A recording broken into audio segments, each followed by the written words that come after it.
les harmonies naturelles en majeur et en mineur, triade, accords et renversements, constitution des accords naturels dans les gammes majeures et mineures. Une triade est un accord de 3 sons formés par superposition de 2 tierces.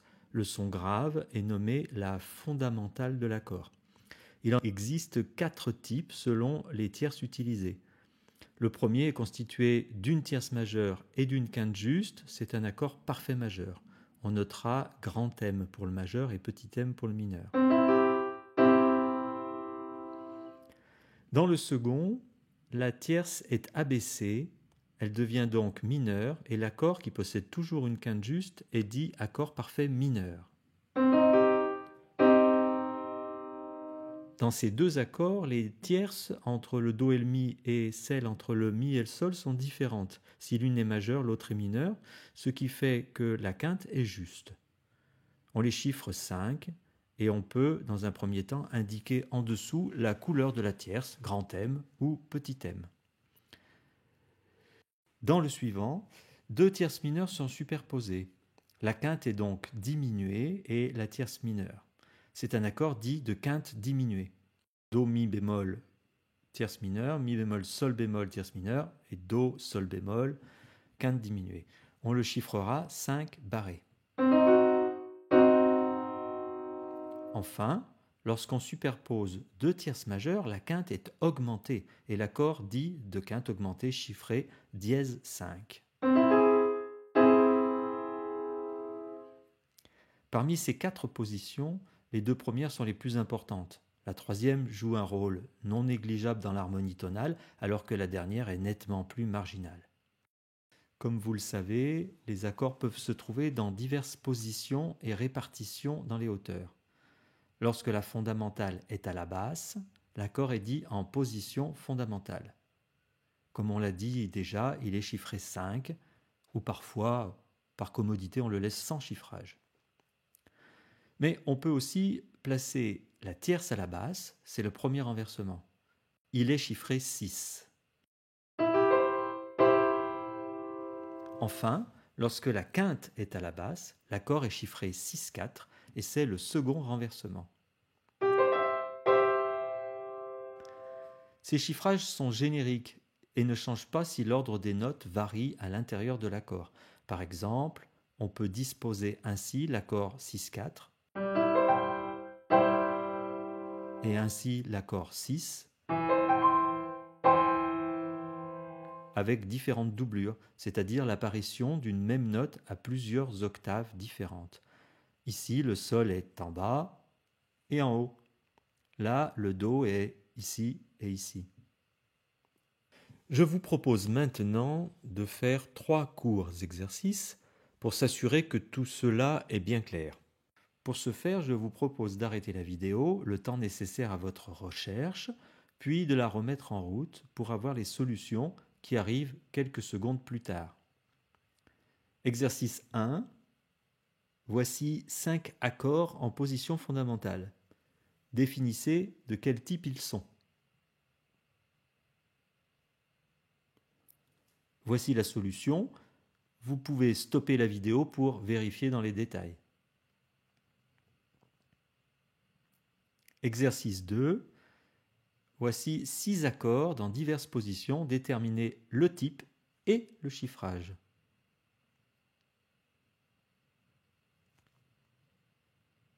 Voici la solution. Vous pouvez stopper pour vérifier. Exercice 3, enfin. Voici 5 accords à écrire, avec 4 notes, donc une doublure, à partir du chiffrage et du type, et qui correspondent à la basse indiquée. Ce n'est donc pas toujours la fondamentale, cette basse, mais parfois la tierce ou la quinte de l'accord. Il faut à chaque fois prendre le temps de bien définir la fondamentale pour recomposer l'accord avant de l'écrire. Voici une solution possible, mais l'ordre était libre ainsi que la doublure.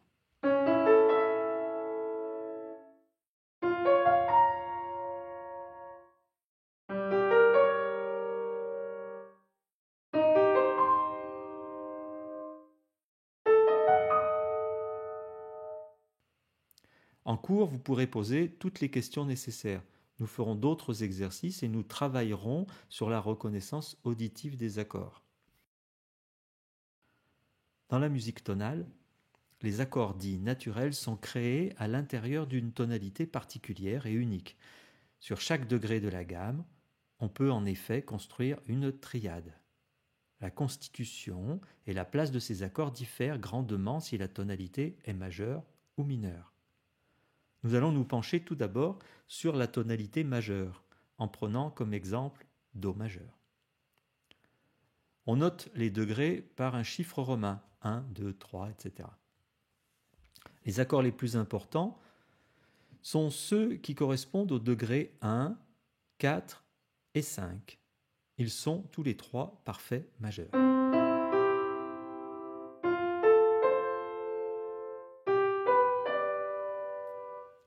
Ensuite viennent trois accords parfaits mineurs sur les deuxième, troisième et sixième degrés.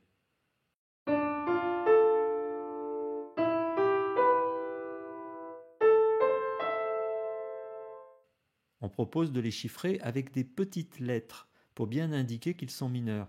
Cela paraît plus compliqué au départ, mais cette notation dite internationale, utilisée aussi dans pas mal d'universités, a le grand avantage de donner tout de suite la couleur de l'accord.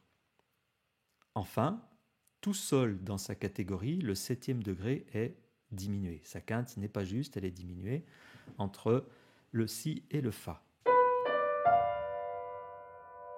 On le notera avec des petites lettres barrées. Il est nécessaire de bien photographier cette constitution des accords dans la tonalité majeure. Elle est la même quelle que soit la tonalité, évidemment.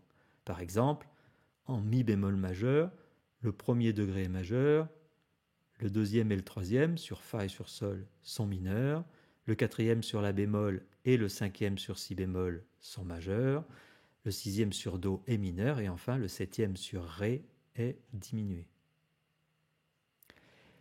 Dans la gamme mineure, les choses sont un peu moins simples. Pourquoi ? Mais parce qu'il existe plusieurs variantes de la gamme mineure. Nous nous baserons dans un premier temps sur celle qu'on nomme harmonique, avec, en prenant la mineure comme exemple, le fa naturel et le sol dièse. Mais il y aura aussi une petite exception. Le premier degré est évidemment mineur, ainsi que le quatrième, mais pas le cinquième, qui comprend la sensible sol dièse et est donc majeur.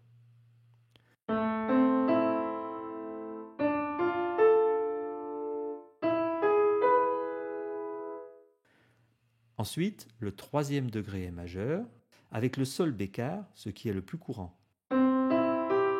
Sinon, on a un accord de quinte augmentée, do, mi, sol dièse. Le sixième est aussi majeur. Reste le second et le septième qui sont tous les deux diminués.